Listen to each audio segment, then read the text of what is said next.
Well, good morning. Good morning here from Finland, from the dark woods of Finland as it gets darker and darker as we move towards the solstice. Um,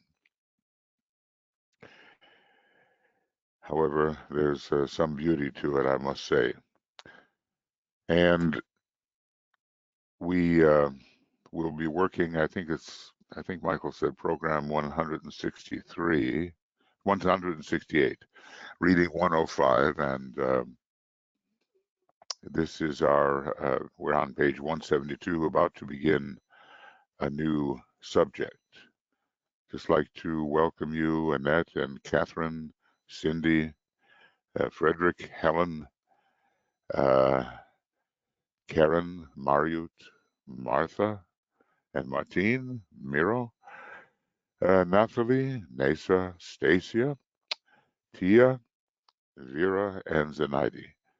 Welcome to all of you. And over here, Michael and Tuya are on the staff side, and I'll be doing what I can to try to be in the right direction. Our new subject is very interesting, and we'll see how far we get with it. But we will, as usual, these days begin with the Great Invocation number 2. There's my prediction on this is that the next number of days before the 14th of December, on which there is a solar eclipse at about 23 of Sagittarius on the moon of the present occupant of the White House. My prediction is that it's going to get pretty intense. And let's see if I can.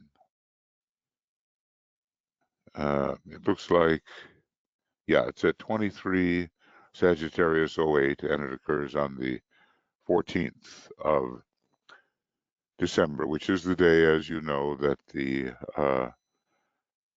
electors make their final decision.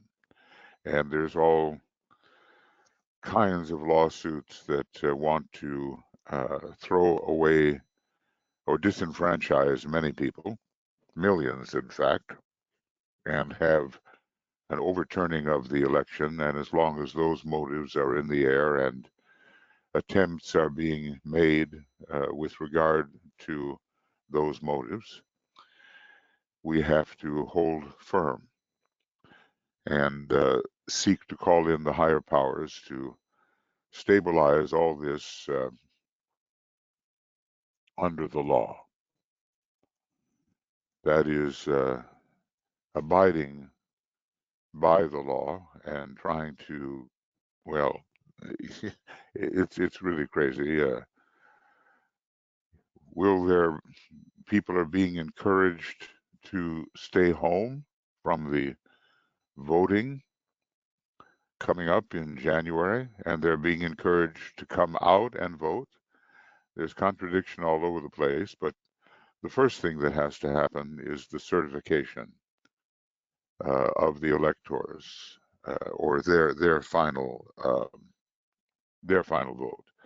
And the first attempt is to throw that vote out and choose new electors. The state legislature would then choose slates of electors which would overturn the election. That is the intention. So far, it doesn't appear to be working, but we have to hold firm. That's the point. Behind the scenes, we hold firm. And so let us do the Great Invocation number 2, by means of which we call upon the higher powers to pervade the consciousness of humanity. That's where it really all starts. There's so much glamour that has infiltrated the United States. It's very glamour prone, of course, given the sixth ray personality, which means there are many, many sixth ray souls, and they are maybe the most glamour prone of all, but there's all kinds of glamours. Glamours of connected with every ray. And DK gives them to us, and we have sometimes studied them in relation to our own, in relation to our own individual situation. So, Great Invocation number 2. Let the lords of liberation issue forth. Let them bring succor to the sons of men. Let the rider from the secret place come forth, and coming save. Come forth, O Mighty One. Let the souls of men awaken to the light, and may they stand with massed intent. Let the fiat of the Lord go forth. The end of woe has come. Come forth, O Mighty One. The hour of service of the saving force has now arrived. Let it be spread abroad, O Mighty One. Let light and love and power and death fulfill the purpose of the coming one. The will to save is here. The love to carry forth the work is widely spread abroad. The active aid of all who know the truth is also here. Come forth, O Mighty One, and blend these three. Construct a great defending wall. The rule of evil now must end.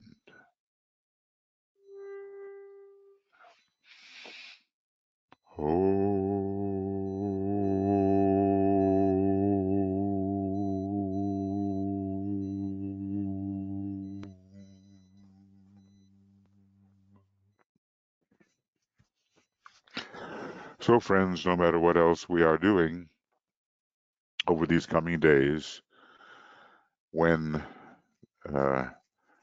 free and fair elections are at stake, which are the very bedrock of democracy, let us pay attention.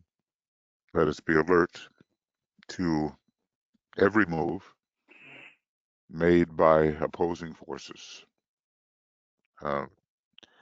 We will have our vigil again tonight at 8 o'clock GMT, and at 6 o'clock PM GMT, we will do some work in the secret doctrine, but I'll try to keep it related to the affairs of the times.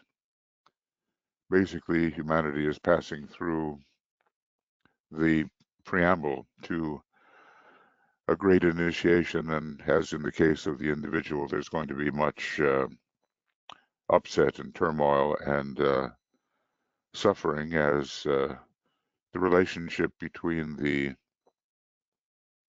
etheric body and the physical is adjusted in a new way. And that adjustment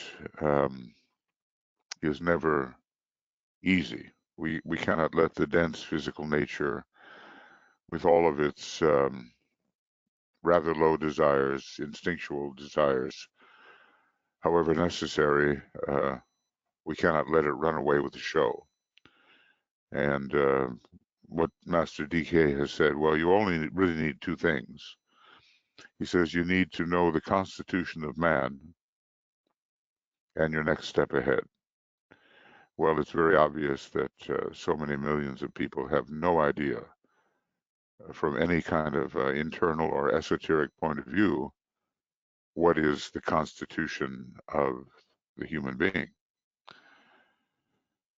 And not knowing that, they don't know their next spiritual step ahead.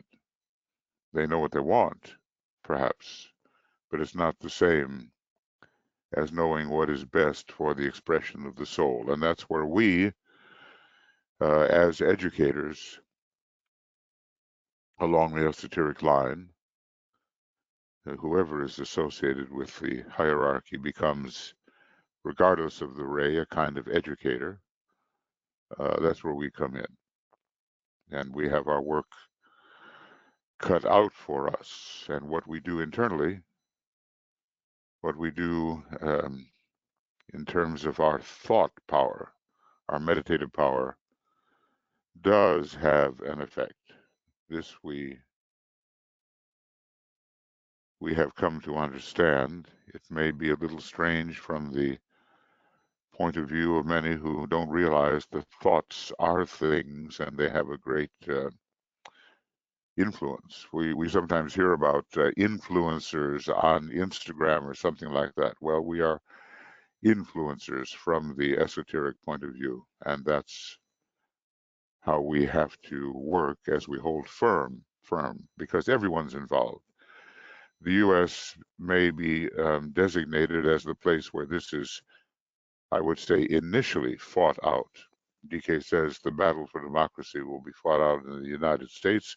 We're in the middle of it right now, but I want to add the word initially, because if there is failure with respect to the United States, then that failure will embolden the dictatorial populists who would like nothing more than to assure that any move towards real democracy does not occur, or any further move. So I think we know our responsibilities. Now here is, we'll do a little bit anyway before we get into our meditation. And it's a new subject, but an important one. He starts dealing with the technique of the presence, then the technique of light, and then I think the technique of indifference. As we go together, we are having the advantage of being able to read through DK's entire text. So it begins here on page 172, the technique of the presence. And in general, how do you designate the presence? There are many presences, and they are subtle entities with a high vibration or maybe a low. They are not easily detected, but the presence in general is the factor of being. It is being, it is isness that is present. It is ultimately, well, it can be any one of the emanative grades of the great presence, which in the universe is the universal logos. That is the great presence. Now, we're nowhere near being able to deal with that, but the master becomes a presence, for instance, more in terms of what we can handle. And the Christ becomes a great presence, and ultimately Sanat Kumara and the planetary logos, a great presences. And so it goes in a regulated manner that we can begin to apprehend. So right now we're looking for even the presence of the soul or our own higher self. It is the solar angel, the angel of the presence. It itself is a kind of presence, and the monad perhaps is considered especially the presence or the representative of the greater presences. We're not yet, I think, in such a position that we can deal consciously with the monad, but we are learning. And the more veils we lift from our usual glamorous and illusory responses, the more the presence will come into focus. The monadic presence will come into focus. First the soul presence, then the triadal presence as the personality of the monad, as it's sometimes called, and then the monad itself. And that's just really the beginning of exposure to a whole ladder, a whole Jacob's ladder of presences of varying degrees of intensity. So little preamble there, on how we can think of the presence. As we enter upon our consideration of this subject, the student has three things to bear in mind: the existence of the intuition, and that really begins in a fairly pure sense on the fourth sub-level of the Buddhic plane. So, if we kind of come over here, and it's right here on plane number 4, subplane number 4, that the what we truly call the intuition begins. And of course, there is some aspect of it within the soul. And the minute we engage with the Buddhic plane, there's some aspect of it, but in a relatively pure form, the very central subplane is the place where the intuition begins, or the level of vibration. And then it just intensifies from that point. So the existence of the intuition, and it's not such a common thing, we have many more psychic hunches than we have true intuitions, and we have studied the intuition together rather extensively, found in the very beginning of this book. There's some marvelous stuff there that always deserves reconsideration. Then we have the fact of illusion, which is basically, well, he gives us 7 different kinds of illusions, but basically we're dealing with a misinterpretation, the tendency of the concrete mind to misinterpret that with which consciousness is presented. It can be even a high thing that comes into consciousness, but if we misinterpret, then we are led astray and lead others astray. It's not such a problem yet, but it will be. And then the overshadowing presence itself. Sometimes I think that the idea of overlighting would be a better way to name this relationship of a higher energy to a lower. But anyway, the overshadowing presence, which I would say, in the most concrete way we can think of, is the monad itself. Whoop. There's masters and disciples. Okay, this presence is revealed by the intuition. Remember, the monad is first found on the second subplane, and the fourth subplane, whereon the intuition is found, is resonant with the second subplane. And of course, the astral plane gets involved in that too, the whole 2, 4, 6 planes. And that's why we're able to, as it were, leap over the mind and find the intuition. It's not very reliable, but it sometimes happens. This presence is revealed by the intuition through the medium of the angel. And by the angel of the presence, I tend to mean as much of the solar angel as can be contained within the higher mental plane and the causal body. If the entire solar angel were contained within that fragile vehicle we call the egoic lotus, it just couldn't abide. It would be just too much for it. So this presence is revealed by the intuition through the medium of the angel. When revealed and recognized, brings illusion to an end. So basically what happens here, we have the dispelling of illusion. The bubble pops and we just see things in a new light, and it may be so strange to us that we wonder how we ever could have been captivated by illusion. But, basically, humanity is not free yet in its consciousness.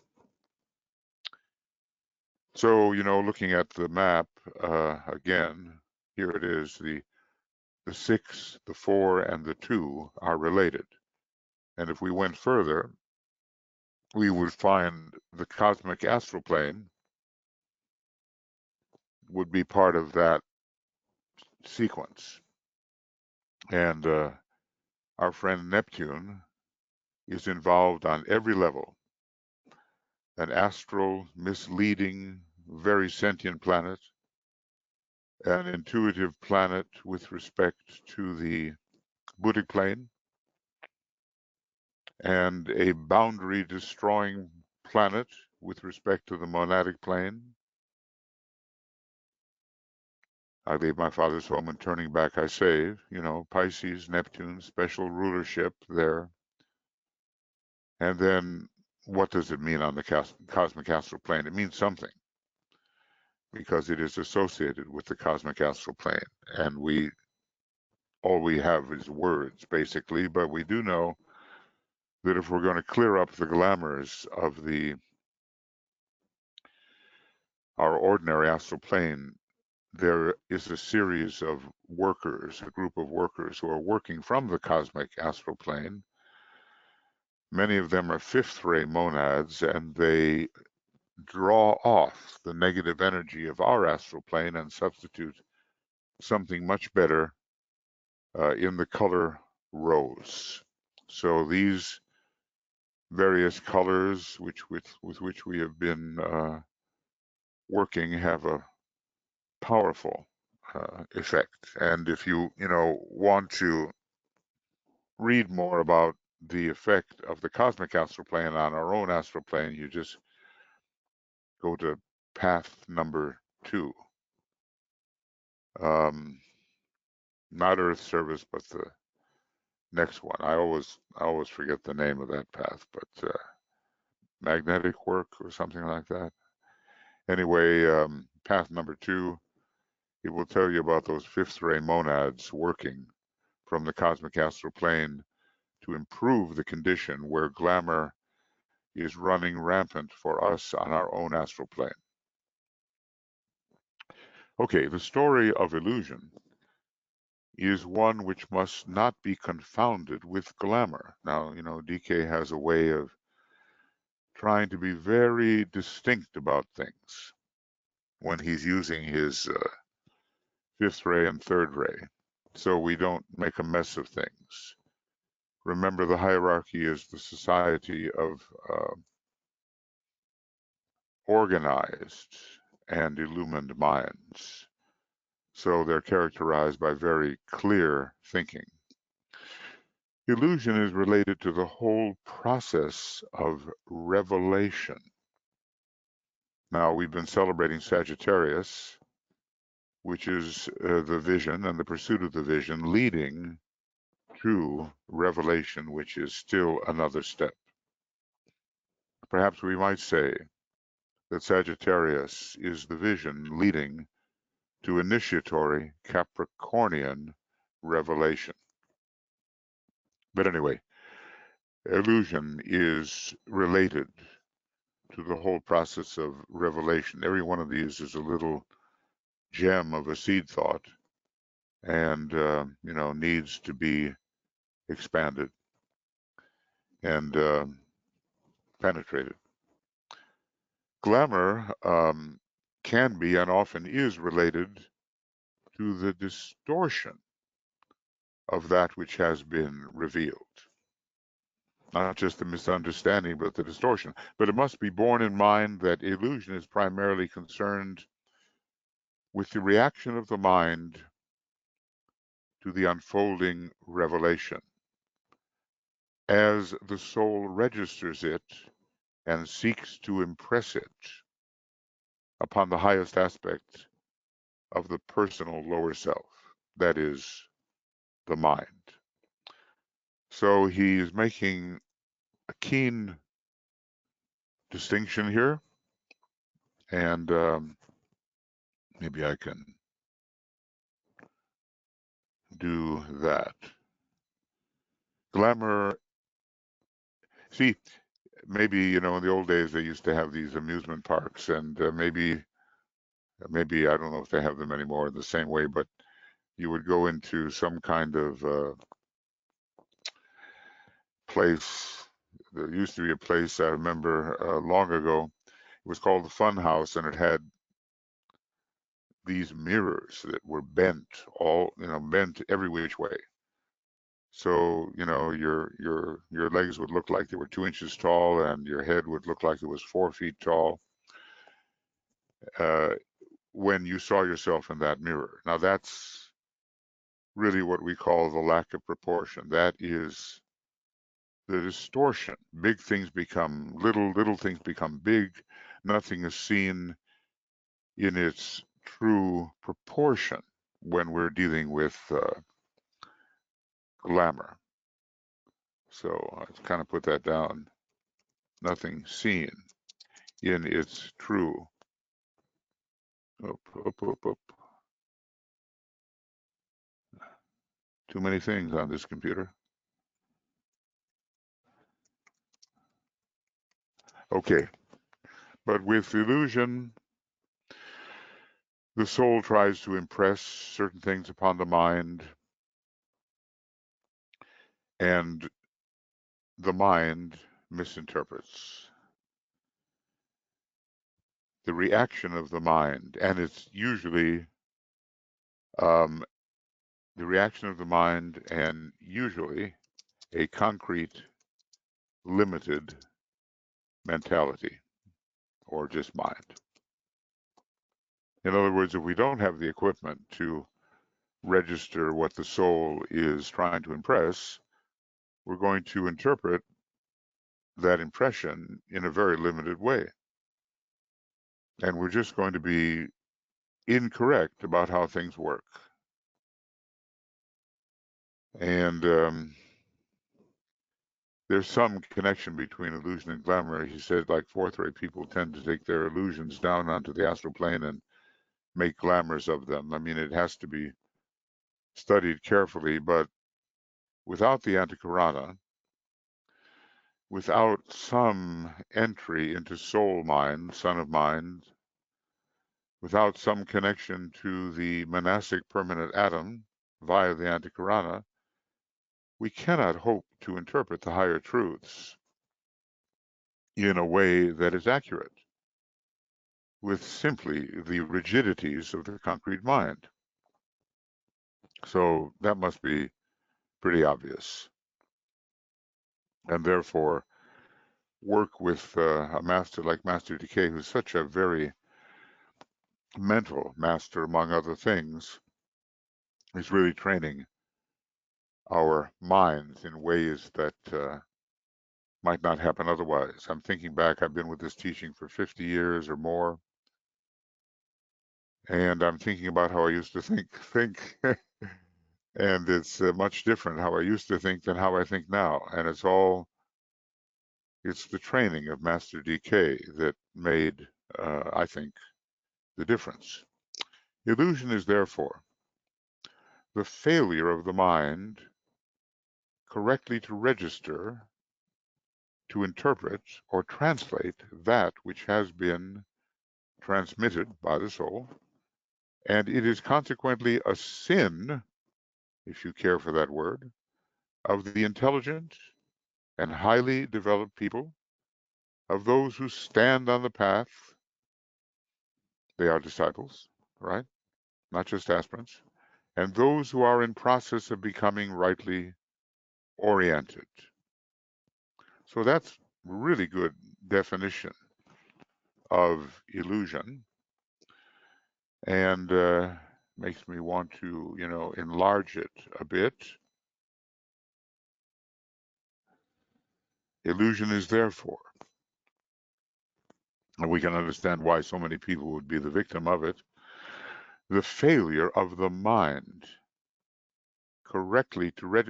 When you are a mentor or a secretary in the sense of being in the arcane school. I was really active as a secretary, long ago, and had that responsibility when I worked at the arcane school headquarters to kind of oversee secretarial response. The new students were always making lots of preliminary mistakes just in the interpretation of even what Master DK said. They were just misunderstanding. And clarification of their point of view had to be brought to their attention. It was simply a mental thing. The mind, as it had been conditioned up to that point, was not adequate to take in a truer understanding of the points that were being made in the teaching, or maybe what was coming through in meditation. So a lot of clarification of the mind and bringing more logic, more reasonableness into the thinking process was an early necessity. The failure of the mind correctly to register, to interpret or translate that which has been transmitted, and let's just say by the soul, among other higher sources. And it is consequently a sin, if you care for that word, of the. Madame Blavatsky develops the idea of sin. Naturally, it's not going to be exactly what the fanatical Christian thinks of it as being, or anyone in the Abrahamic religions, which have been largely outworn and outgrown. It's not sin in that sense. It has more to do with the one big sin in Buddhism, which is ignorance. So the intelligent, highly developed people. See, I mean, if you think, well, I'm rid of glamour now, pretty much, then a whole new test lies ahead of you, or me, or anyone who seeks to get into the higher mental world and beyond. It's those who stand on the path. When does the path really begin? I think it's a matter of interpretation, but the real path begins at the first initiation. All true aspirants have taken the first initiation, and they begin to become disciples. And they may have been kind of probationary disciples, aspirants before that time, but they are real disciples from the time of the first initiation. And then they become, even though they're still, in a sense, on probation, they become accepted disciples at a certain point, midway between the first and second degree. Then they are disciples in word and deed. First, be an accepting disciple, then a disciple, an accepting disciple, a pledged disciple, a true accepted disciple. There's kind of a sequence there. So maybe illusion is going to be the problem of some of us. And of course, it hides. You think it's the best you can think of, and so you don't suspect that there's something wrong with it. Yeah, take a look at this. It is also a sin of accepted disciples as they seek to expand their consciousness in response to soul contact. So even, not all of DK's group were accepted disciples until he made some adjustments later in 1939, 1940, when the other groups were discontinued, and then the whole group became an accepted disciple. And we talked, I remember in the Arcane School, in our headquarters meetings, we used to talk a lot about the accepted group disciple. So there are many stages, many phases, and we have to have at least some idea of what we're passing through. When they have, quote, seen through illusion, and that's most people think it's a bad thing. They have, whoopsie, let's see if I can get this correct. They have become disillusioned. You've heard people complain, haven't you? Oh, I'm so disillusioned, they say, as if it's a bad thing. But in fact, it's a very good thing, even though it's rather painful, I guess you could say, when you lose your illusions. So anyway, they see through illusion. Have we seen through ours? That's, I think, a good question for us. Have we seen through our illusions? And I use this, he says, I use this phrase in its esoteric sense, then they are ready for the third initiation. So, from the third degree, or rather from the second degree, uh, to the third degree, the disillusioning process is undertaken. Not so, I mean, glamour still exists, but the main factor is to become disillusioned. Our theme is, therefore, the theme of revelation, the revelation of that which is always present, as he tells us.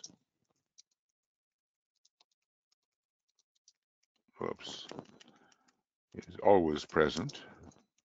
We just haven't detected it. And I would like to make some general remarks upon the subject, because thereby the problem of world illusion can be clarified, and incidentally, individual illusion also. So he's putting first things first. He wants to take care of the whole, but in the process, the illusions entertained by people like you and me will also fade away.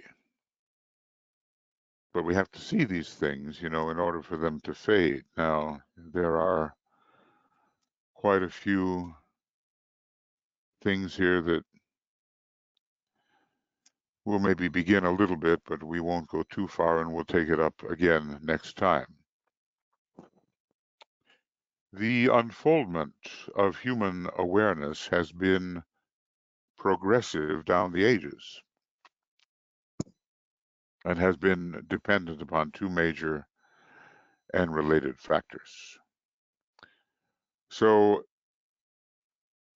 if we look at the average Atlantean, which probably many of us were, even if maybe quite a number of us came from the moon chain,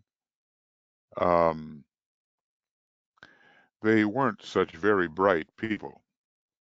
The fact that they had this amazing technology was more of a gift from the hierarchical supervisors who walked with them, and maybe found that they had given the gifts prematurely for the moral responsibility of the man of that period. So people received the impression of how to uh, be involved in higher technologies, but they didn't think it up themselves. It was impressed upon them, and the building of the mechanisms and so forth, um, that was guided. So if you think back, what was the consciousness of the average Atlantean? I mean, all of us, virtually all of us, except for the very few who came in during the Aryan Age, which is only a million or so years ago, have been in Atlantis, whether we were individualized in Lemuria and continued our development in Atlantis, or whether we were individualized on the moon chain and brought into the Atlantean root race, or whether we were individualized in the previous solar system and came in very early and were participating, yes, in the Atlantean civilization. I guess there's a whole grade of great grades of consciousness in all that, but basically we cannot look to the Atlanteans as if they had more mind than they really did, and more mind than the presently developed members of the Aryan group or the fifth root race. So anyway, we've been growing, pedal after pedal, power after power, down the ages. And I remember Master DK saying to someone, you would be very surprised at where you stand now. Could you have seen yourself 5 lives ago? He was being specific because he was able to see the history of that rather advanced individual 5 lives ago. So we're always making progress. And when we get to visualize or actually see the progress that we have made and how we've done it, and from what to what to what to what, I'm sure we will be very humbled. As Alice Bailey was, she said people seem to think they're either Cleopatra or Julius Caesar or something like that, or Alexander the Great or God knows what, but they're really quite ordinary. And if we detect our ordinariness right now, we certainly are not going to be more exceptional before. So that's all just identity inflation, when we look back and think we were something special. We're quite average, and DK says that's a good thing to consider yourself thus, otherwise egotism, pride enters in, and they will delay you. So the progress has been dependent upon 2 major and related factors. We'll take a look maybe at a little bit, maybe at one of them, and then we'll, go on as we go. Okay, number 1, the factor of the gradual development of the human mind through the process of evolution itself. I mean, even if initiation is not being consciously pursued, as in fact it is not in all cases, evolution itself will carry human beings uh, to higher and higher points of tension. And one, as the whole mass is leavened, it's raised up, everybody goes with it. And maybe that is the more normal way of progressing. This might be regarded as the innate capacity of that which we call the mind, the chitta, or mind stuff, to become more and more sensitive to the impact of the phenomenal world, So, you've got Davic elemental evolution going on there. And to the impression from the higher worlds of being. So mind itself is rising in its quality. And, everything is, given the normal course of action, everything is growing and expanding and becoming more sensitive and more adapted to higher possibilities. So we're being swept along as Cheetah becomes more sensitive than it was before. The mind is the instrument which registers the process of becoming. Now remember, in becoming, there is always mutation or change. When we deal with the world of archetypes, in the world of being, they will hold firm from the time of their conception until they are realized. And it is through the world of becoming that they are realized. This gets us to Greek philosophy and, let's just say the 5 Brahmic worlds. These, if I can find any Brahmic worlds left here, these 5 worlds are worlds of becoming. These 5. But worlds of being on the cosmic physical plane are these 2, and they are the truly esoteric worlds. And it's here that the real archetypes sustain themselves and do not change, but are worked out in time and space through the process of mutation, the process of becoming. So, the mind is the instrument which registers the process of becoming, and maybe this is why we are told that the mind is the slayer of the real. The real are the archetypes, and the mind divides everything up, but at least produces the reflection of the archetypes. I've often said, look, we're living in what's called the mosaic world. And when you have a mosaic, you know what it is. All those little pieces, they go to make an image. You stand back. You don't necessarily see all the little pieces. You see the image. But, when you get up close, you see it's all made of little pieces. Well, archetypes, as far as I can understand right now, are not made of little pieces. They are much more, they're seamless in a way. And in the world of becoming, everything's divided up to reflect that world of sustained archetypes, which determine the purpose of what's going to happen in the lower worlds. So anyway, the mind is the instrument which registers the process of becoming, but it is also,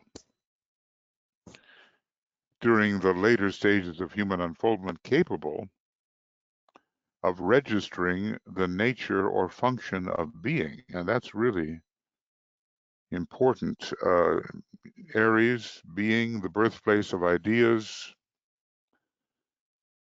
transcendental mind, which is one of the higher functions of Mercury, is capable of beginning to register the function of being, the nature of and the function of. The concrete mind can't do that really. And even the abstract mind still stands on the borderland of registering being. But the transcendental mind of Buddhi, a higher function of Mercury, does begin to register being. Becoming, I guess he's getting into the Greek philosophy here, becoming is revealed through the medium of the intellect. being through the medium of the intuition. Now that's got to be an important statement, because the intellect is pretty much concerned with, it depends on how you define it, but it's pretty much concerned with concrete mind. And intuition is not. So, I don't know. I tend to want to make, different colors here, just to remind myself of what's going on. But this is an important statement. Now, in some of our work together, we do attend very much to that subtle thing called being. It's so easy to just get wrapped up in becoming. It's so easy to get wrapped up in manyness instead of oneness. So we have to make a deliberate attempt to focus on beingness. Becoming is revealed through the medium of the intellect, being through the medium of the intuition. We're going to get into the technique of the presence there. In all study of illusion, the instrumental nature of the mind must be remembered, and its power to register accurately, right there is an issue, to interpret and transmit knowledge coming from the world of phenomena and wisdom from the realm of the soul. So we might say that this is a double Mercurian function, because the word for wisdom, Bud, is the same as the word Mercury. So we have the whole idea of Buddhic involved with wisdom and with intuition. We, DK is a very Mercurian master, and sometimes he's been called the messenger, and some authors have considered what he says to be like a Mercurian transmission. But Mercury is very important in everything that he does, and when we study with him, we learn a lot about the use of Mercury. So in all study of illusion, note, the instrumental nature of the mind must be remembered, and its power to register accurately, to interpret. Mercury is the great interpreter. Okay. I'm wondering why this doesn't work. I see here that I have a little bit of a problem. It wants to jump ahead. Oh, okay. Anyway, now maybe I'll get that straight. So Mercury, he tells us, is particularly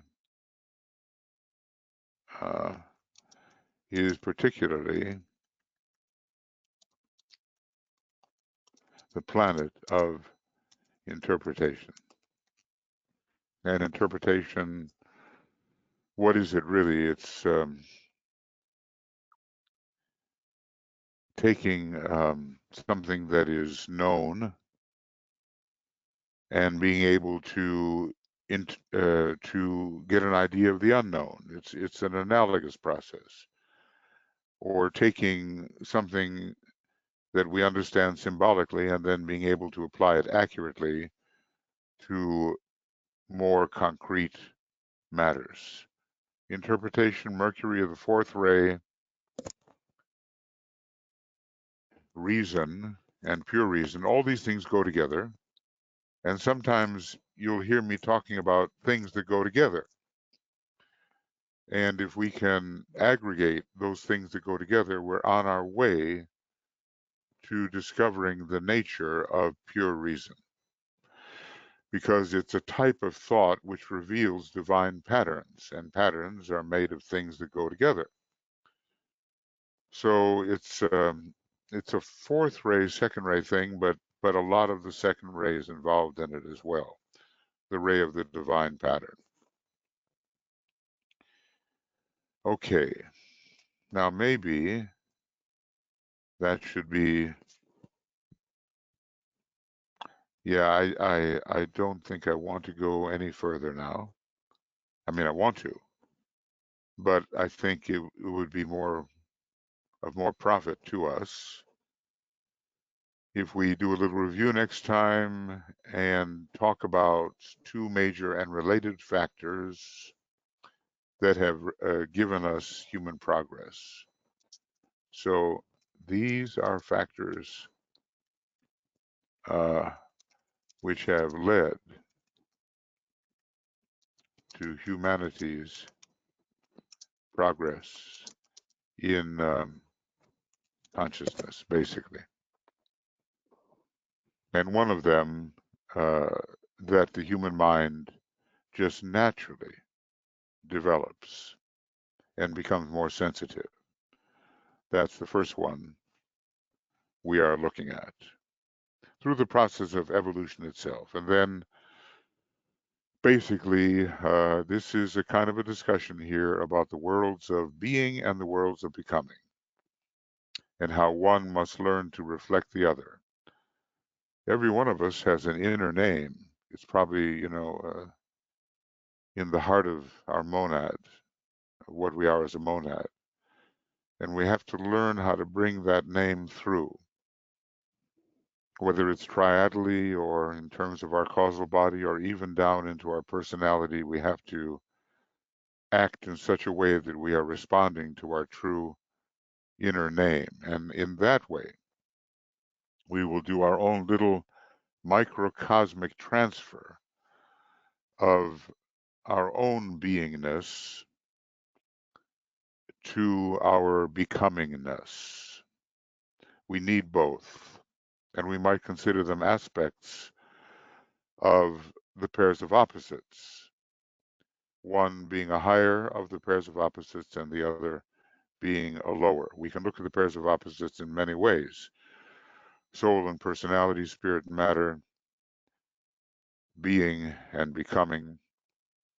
And generally, we have to find an adjustment between the two. Okay, so we've gone as far as page 174, and we began, no doubt, somewhere. Here we are.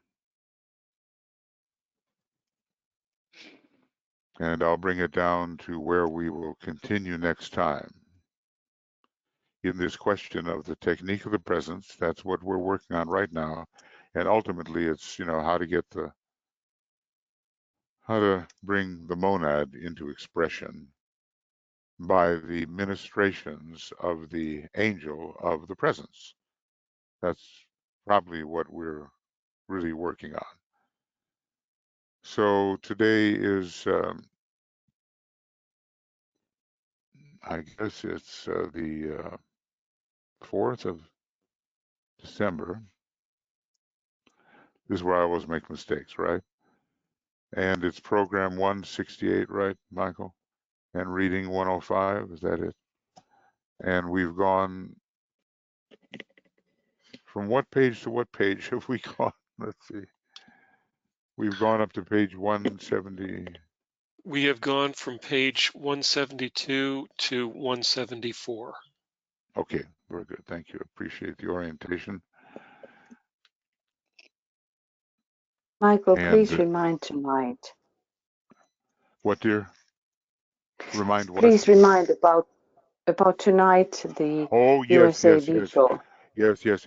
The vigil is special tonight, meaning that we will be actually entering into a discussion, and there's some interesting contrasting things that Master DK has said. Ortuya, would you like to describe that how you would like, or do you want me to go on and make an attempt? You are very good in that. Do that. I always make an attempt. He said, take sides and don't take sides. I'm being very, very specific here, or maybe rather general. He says definitely the hierarchy takes sides, and then he also says the hierarchy doesn't take sides. It depends on when things were written, and we have to apply that to present circumstances. He also says, see that you battle. Well, what are we battling? Because obviously, if we battle, we are working for certain values which need to be brought forward. They need to be advanced. And he's very definite about that we must battle. And we're in a time when he says the battle for democracy is afoot. It's happening. It's happening right now. And it's happening in the United States. So we'll have some in our Zoom link that we're using, the same one every night. And maybe if you don't have that, Michael, do you have it that we can put it in the chat box?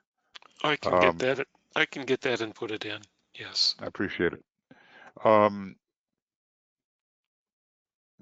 We're going to have a chance to speak a little bit about it. We usually have simply the meditation, but we'll get our thoughts and opinions going in tonight's vigil meditation or programming.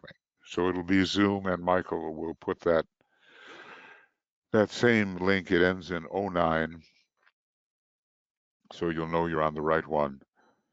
And maybe you can join us at 8 p.m. GMT. And on the weekend, which is coming up, it's always at 10 p.m. GMT, so we stay out of the way of the other programming. All right. Okay, friends, so that's that. And do you have any, I hope I've done this correctly. I tried to. Usually I'm leaving something out. But it's coming up an evening program, Reading 106, program 169 p.m.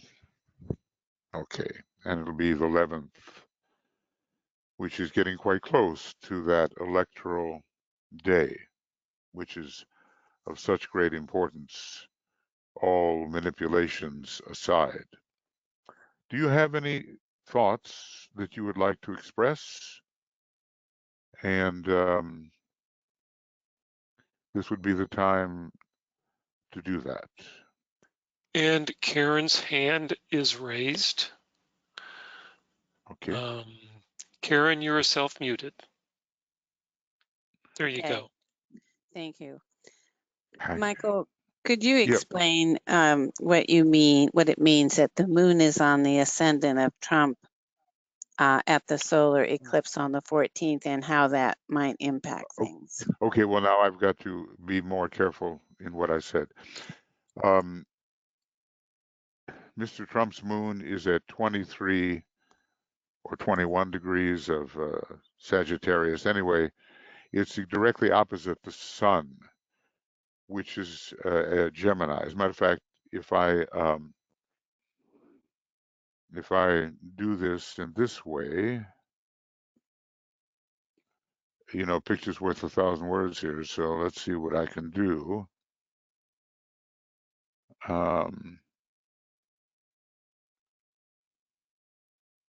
And here's one of the horoscopes used for Donald Trump. And basically, if you look down here, you'll see that the moon is at 21 degrees of Sagittarius, and the sun is at 22 degrees of Gemini. So I said the University of the Seven Rays has 23 degrees of Sagittarius as the rising sign, but not Donald Trump. he has 21-degree moon. Now, if I know it's hard to see, but if you look down here, you're going to see an eclipse, and it's a sun and a black single dot and a line. Now, one of the ways, and that means the eclipse is on his moon right here. And also on his south node, which represents self-undoing.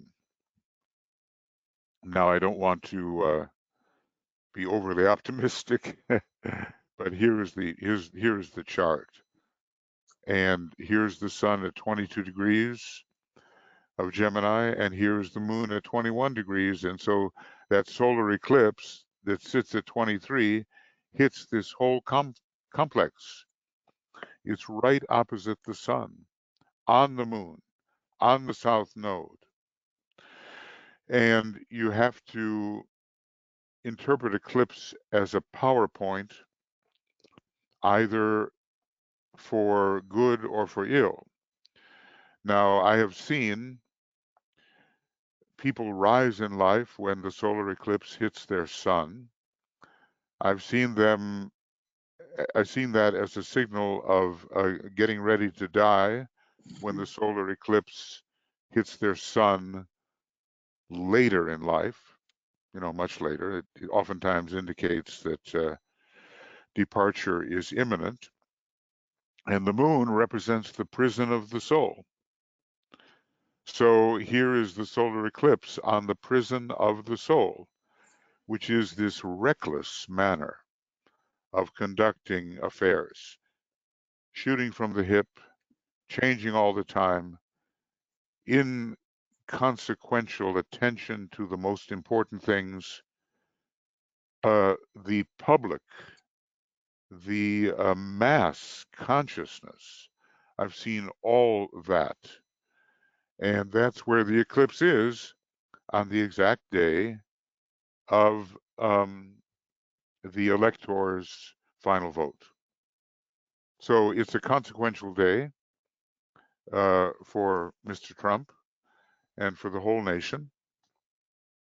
And where it's on the ascendant for the USR, I imagine that some kind of enhancement of vision will be involved. I believe we can interpret it much more powerfully in a positive way on the ascendant than we can on the mass conscious moon. So it's affecting the masses and the mass consciousness that he relies upon so heavily when it's on his moon. That's my interpretation at the moment. Let's see how it works out. Thank you. Yeah, you bet. Okay. Anything else from all of your note taking during our little lecture here? Anything that you would like to? Yeah, Tuija, go ahead. Yes, I was just thinking few thoughts still about this Gemini Sagittarius. So when United States were established and this inauguration moment, what one is knowing, so there is this one chart in mundane astrology that it is Sagittarius rising or Gemini rising, right? Yes, either Gemini or Sagittarius rising, depending upon the interpretation of the. Right. Yeah. But anyway, it is the same axis. And yes. The opposing signs are always about the same thing. It is only one sign with two aspects. And also DK says it is the Gemini is the personality sign. And now we have the same axis functioning in the chart of Donald Trump.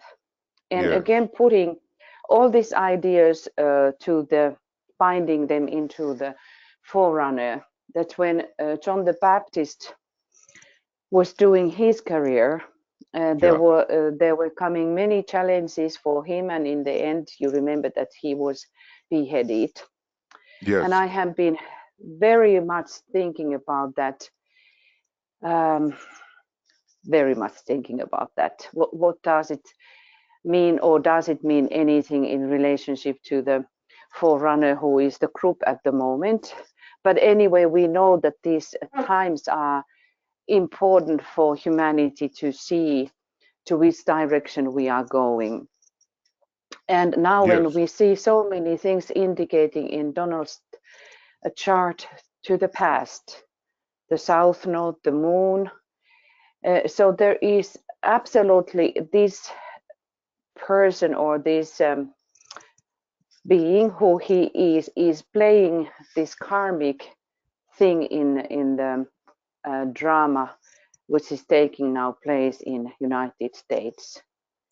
So that's why this day, the 14th of December, is again important day for us to try to learn how these energies are working and how much we have to put now onto the scale our emphasis, calling now the soul, calling Yes. really the soul to be manifested on physical plane. We know that there is a soul, but that is the battle on earth, how the soul can take over. It's the same thing when we think about human being. It is the soul who is battling with the personality. It is the achievement of the soul when we go through the initiation, or actually we succeed in initiation. And we can look that in the life of the country in the United States, and as DK says, that democracy is battled in United States. So it means that the which one is going to be more powerful, the soul action and the way of the soul, or the way of the personality? Yes. Huge forces are gathering at the moment. Yes, that's true. I just want to point out one more thing about this. I've been looking for the Gemini Sagittarius axis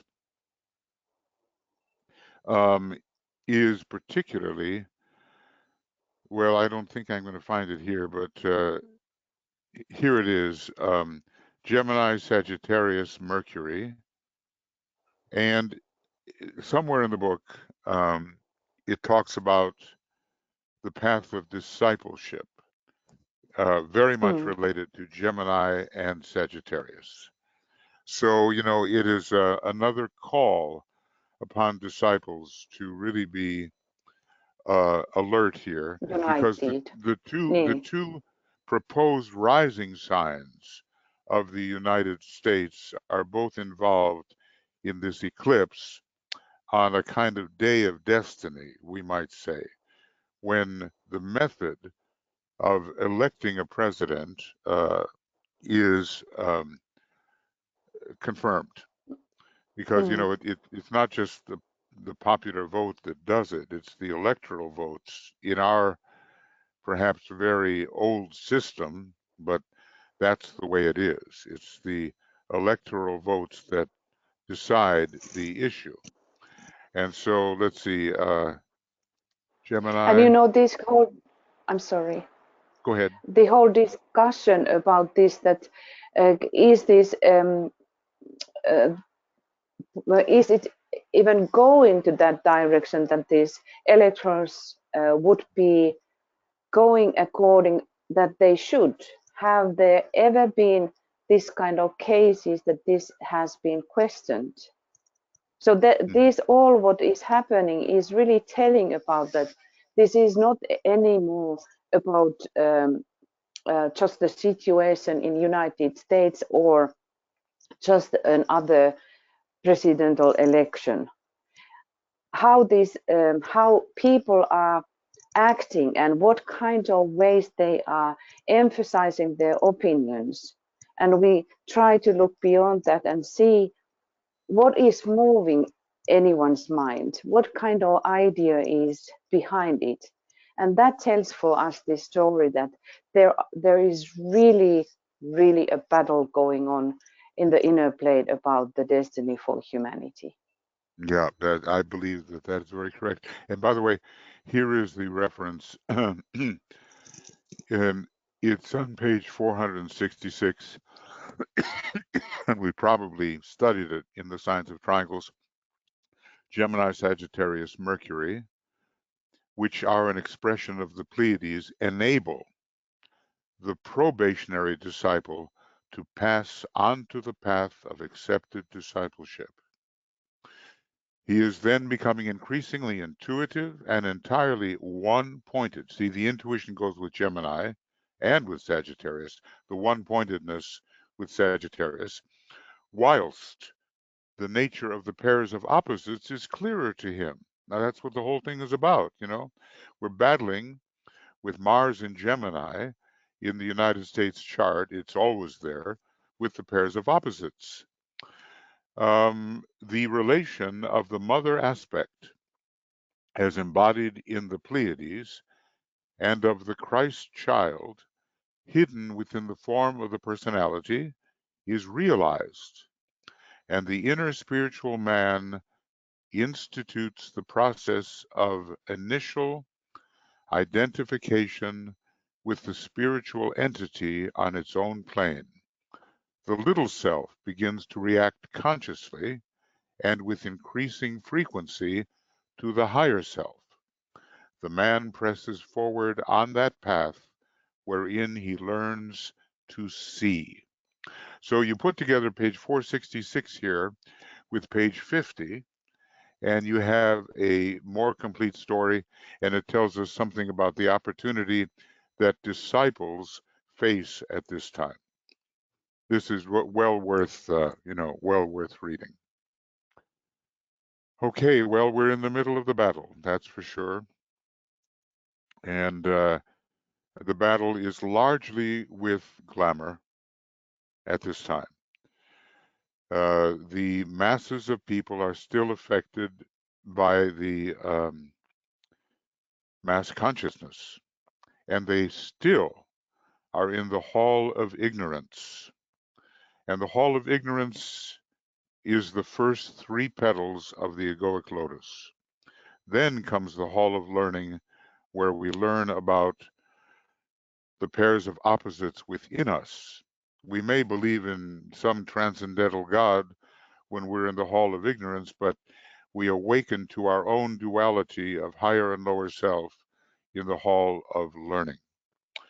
So many people are just not there yet, and here is the opportunity, and here is our educative opportunity as well during these times when we can move toward accepted discipleship. That's what it's saying about Gemini and Sagittarius. Now, I do believe the mass consciousness will suffer some kind of blow as a result of the eclipse on the moon. I don't think it will be exalted into domination. At least I hope not. But let's see as we watch what happens on the 14th.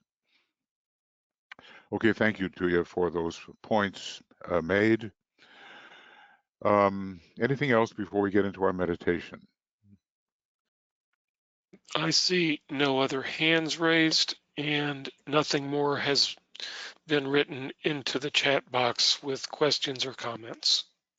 Okay, then I guess we are ready to go ahead.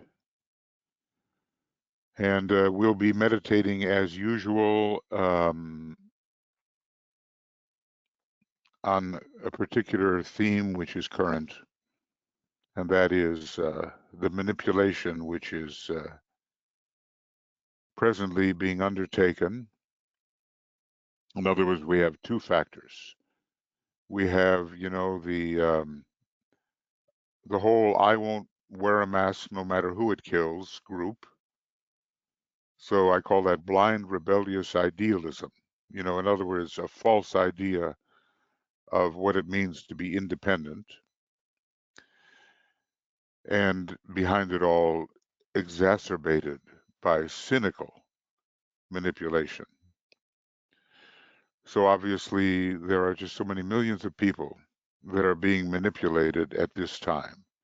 They don't have true information, and their will to believe on the sixth ray is so strong and their will to deify a personal figure, though in this case the personal figure is among the most unworthy that one can imagine.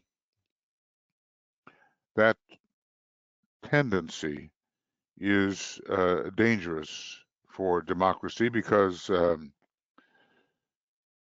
what is the motto of the Washington Post? It's a powerful motto. Democracy dies in darkness. It's got that, alliterative D's coming in. Democracy dies in darkness, and the mass consciousness at the moment is a great example of darkness, and we cannot help but realize that it is upon us at this time. It's not that it will occur later. These next 4 years are going to be an intense demonstration of dweller issues. It's not that the present occupant of the White House has to be reelected. There are just so many millions and their representatives in Congress which will carry out the kind of ignorant desires, because they want to be reelected. They will carry out the ignorant desires of the people who are largely affected by mass consciousness. And that's a serious situation. So anyway, that's our ongoing glamour here, and the next few days will intensify and intensify in the manipulative attempts. And that's why we have to stand firm to resist that. We have to stand in spiritual being, stand firmly. There's a interesting, actually it's a kind of a thing related to the fourth ray. You would think it would be related to the first ray, but I was talking to Tuya about it. We were having a discussion about it last night. Having done all to stand. And let's see, this is in the general, I wonder if I can find it for us. Here it is. Here's one of them anyway. With an increased focus of the will to good,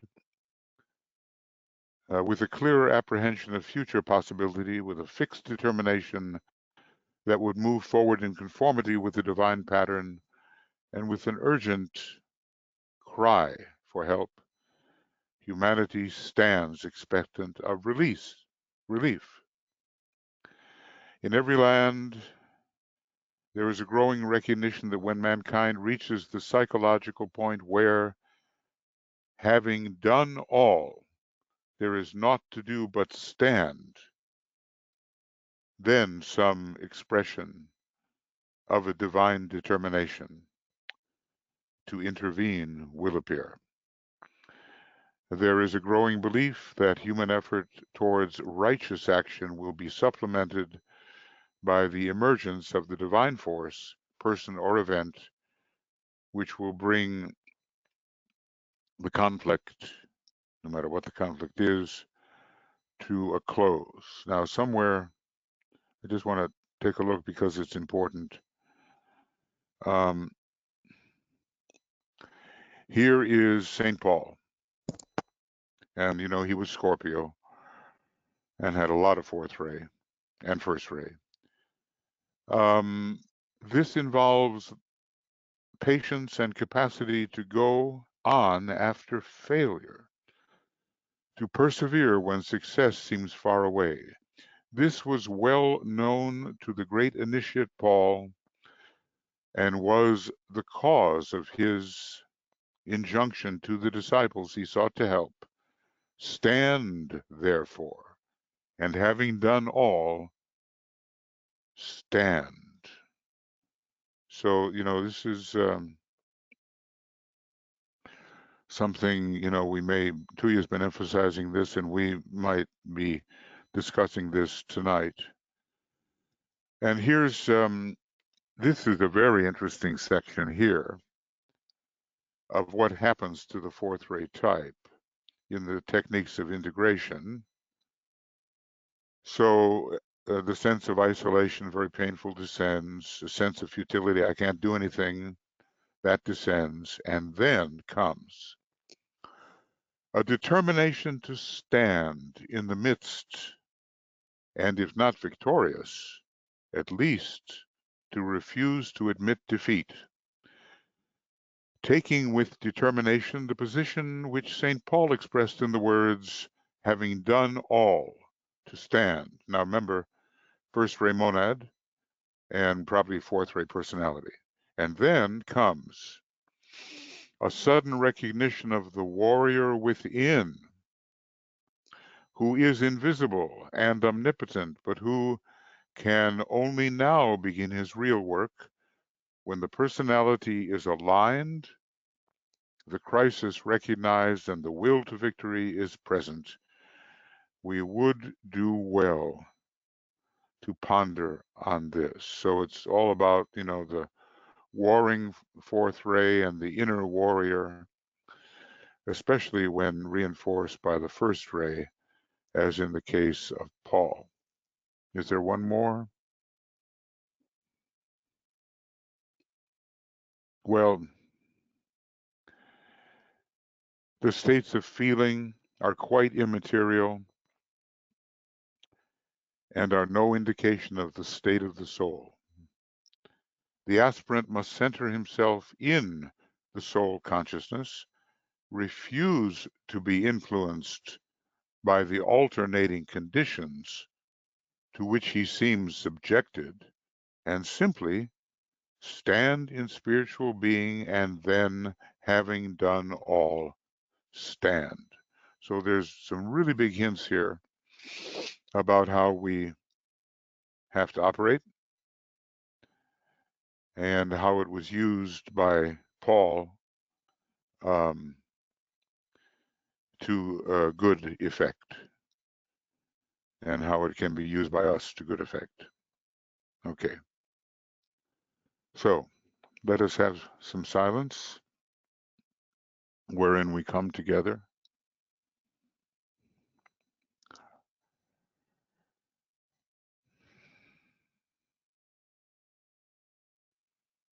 Come together wherever we are.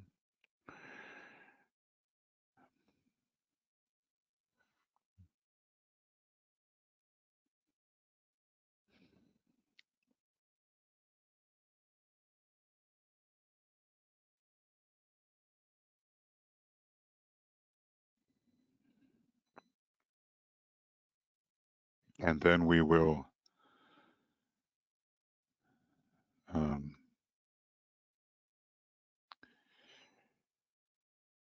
use the protective formula, which we all need, and the long-armed cross involving the eyes.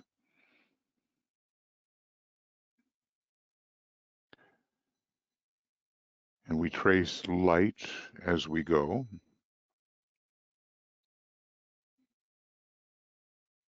And we begin. As a soul, I work in light, and darkness cannot touch me.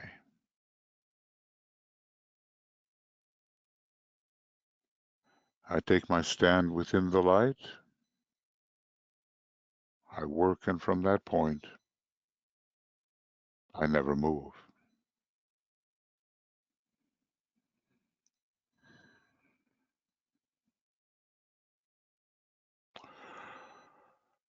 Oh.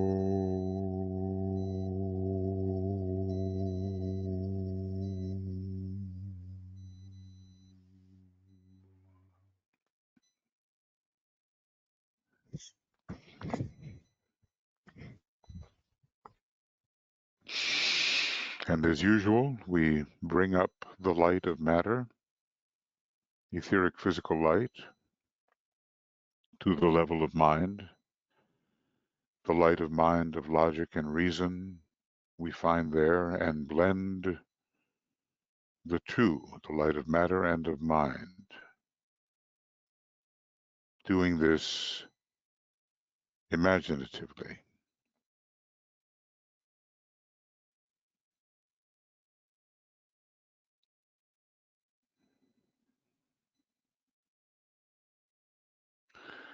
So we can think with vitality and then focus upon soul contact, and we recognize soul light.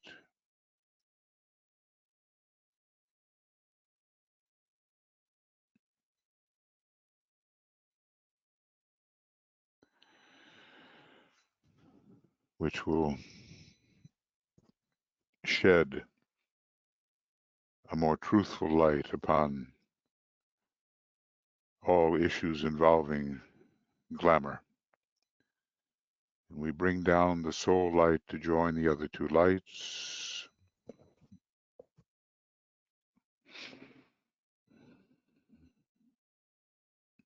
Doing this imaginatively. And the triple light is as if one.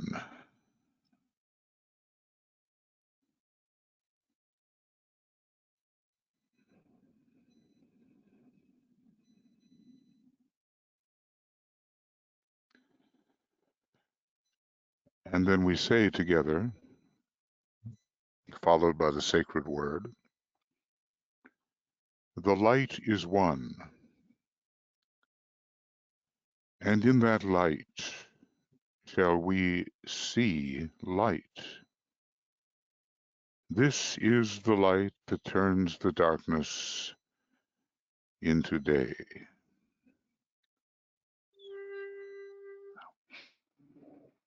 Om.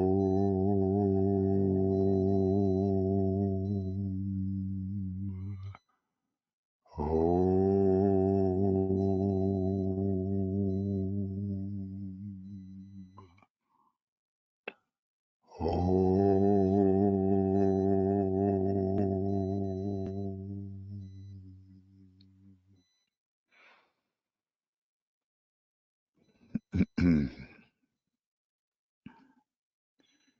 And then we use the formula, radiance are we and power. We stand forever with our hands stretched out, linking the heavens and the earth, the inner world of meaning and the subtle world of glamour.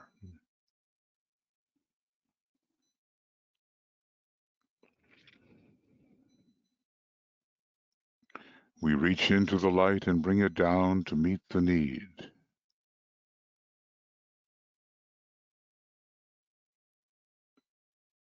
We reach into the silent place and bring from thence the gift of understanding. Thus, with the light, we work and turn the darkness into day. And as these words have been said, the group is visualizing, creating out of the triple light a great searchlight, turned upon the astral plane. We're en rapport with the astral plane, and that great group searchlight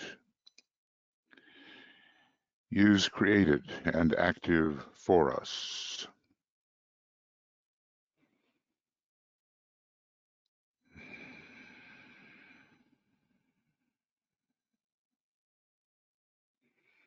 And it will detect glamour and help to dissipate glamour. Now we want to strengthen our beam, strengthen the group beam. And so we say together, with power upon its beam, the light is focused on the goal.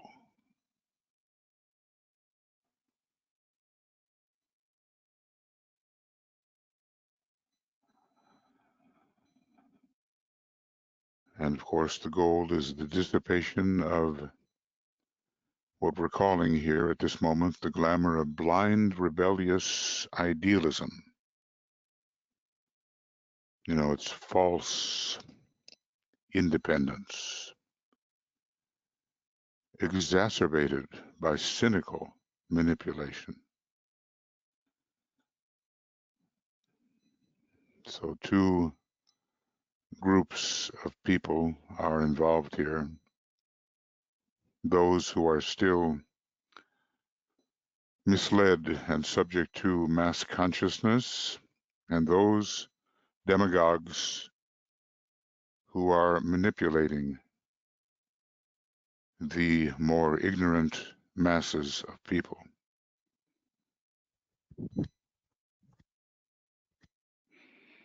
And we think for a moment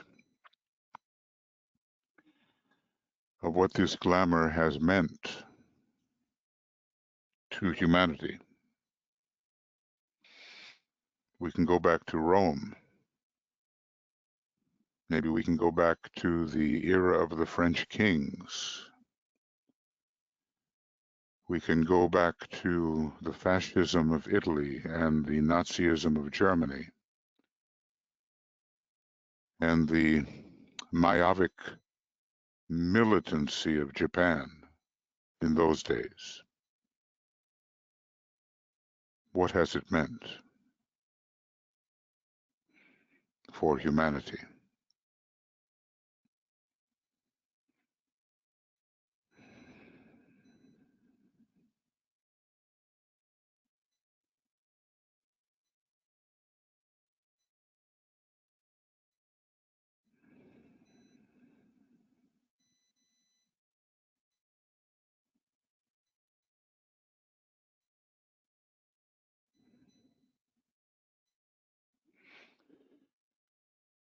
And always, we might say, some form of enslavement,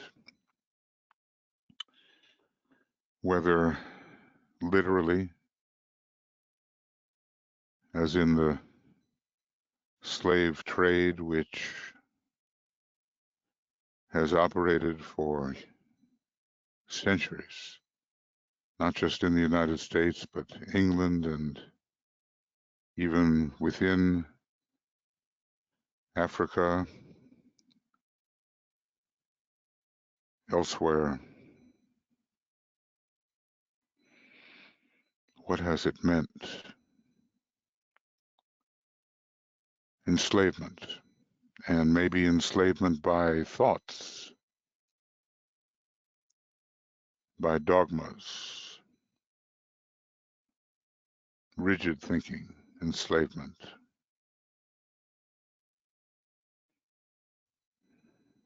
The effect has been bad.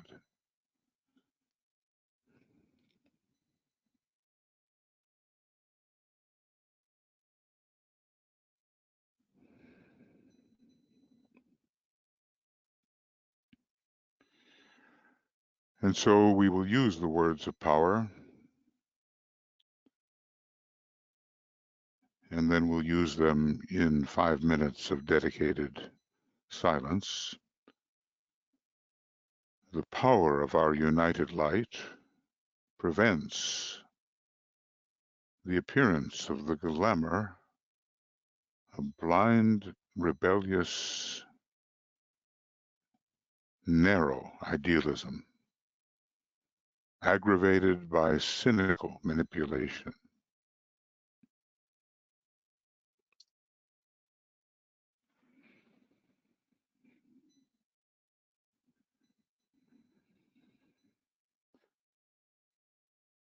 We can prevent this glamour from even appearing.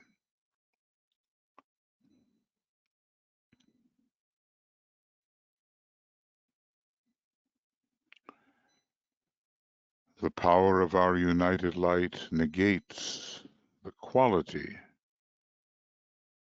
of this glamour from affecting humanity.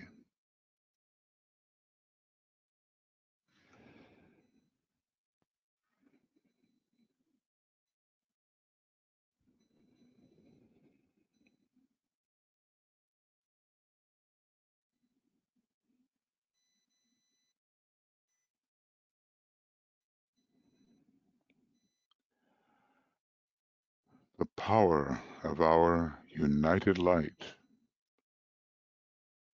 destroys the life behind the glamour.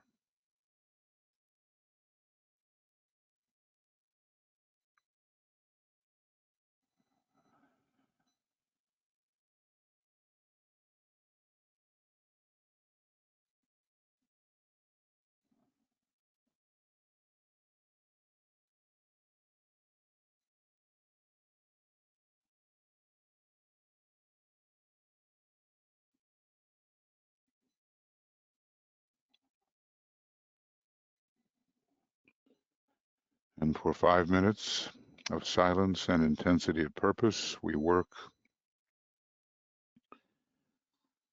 seeing the weakening and the dissipation of this very present glamour, and one that has become a great threat to democracy in the world. 5 minutes then of complete silence.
We work against the appearance of this glamorous condition.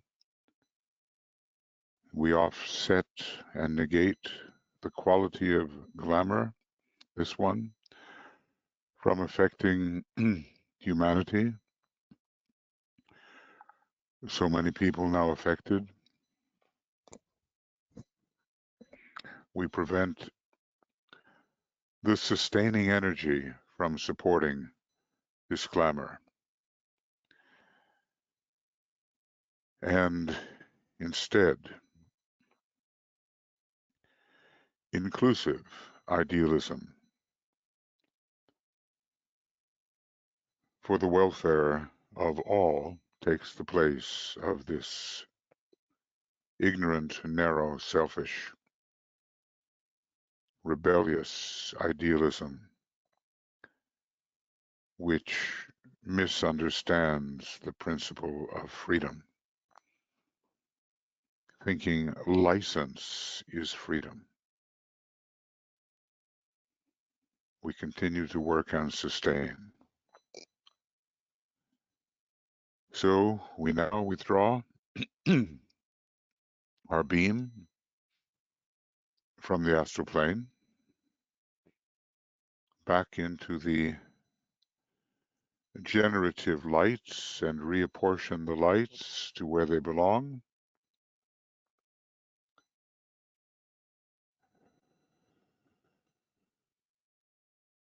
And we have the faith that some little bit has been done to bring the good forward and to end the distortions which captivate so many millions at this time.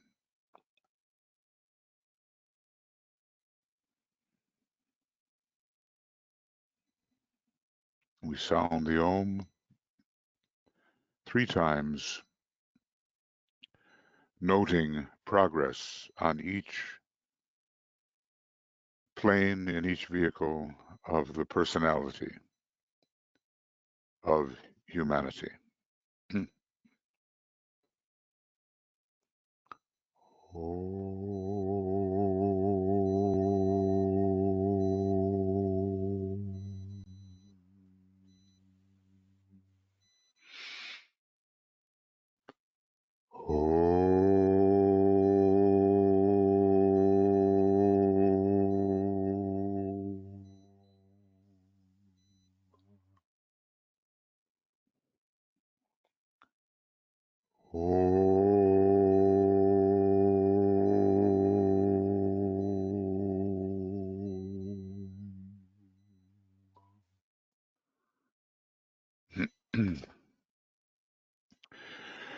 Thank you, friends. We continue to work diligently these next number of days and even weeks.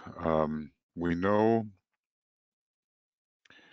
that the counterforce will not cease in their efforts to destroy the law, the rightfully expressed will of the people. This is every selfish dictator's dream, to destroy accountability and in every respect to do whatever it takes, fair or foul, but so much foul, to win the day on behalf of selfishness. We cannot allow that in our minds to happen, and we continue to work accordingly. 6 o'clock p.m. tonight, more on cosmic fire, and then at 8 o'clock we continue our vigil which will have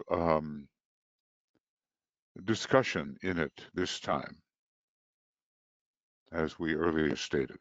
So thank you for your attendance, all of us on the communications group. Wish you much love and many blessings, and let's all work together to make a difference. There's much riding on the efforts of all good and lawful people at this time. We'll have this up for you as soon as we can, and on Makara, you know, and also now on YouTube, there's quite a bit of these programs, each one dealing with different things, so you may want to go to either one, and when you have time, listen and study and meditate along with the program. We'll be seeing you soon. Bye-bye for now.